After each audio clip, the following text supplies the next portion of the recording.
এটা হচ্ছে পেঁয়াজ পাতা দিয়ে ট্যাংরা মাছ মাখা মাখা করে রান্না করেছি আমি।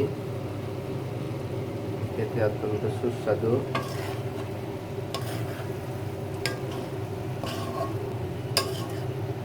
পেঁয়াজ পাতা দিয়ে ট্যাংরা মাছ অথবা বদুরি মাছ খেতে অনেক মজা।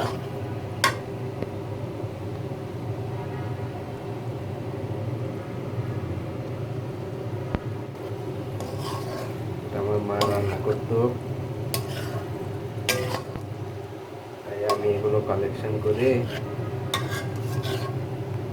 পেঁয়াজ পাতা ট্যাংরা মাছ কালেকশন করে আমি নিজেই রান্না করলাম।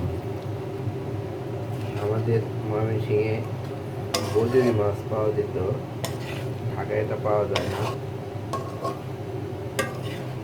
বদুরি মাছের বদলে ছোট ট্যাংরা মাছ দিয়ে রান্না করলাম। আপনারা রান্না করে খাবেন, দেখবেন অনেক মজা লাগবে।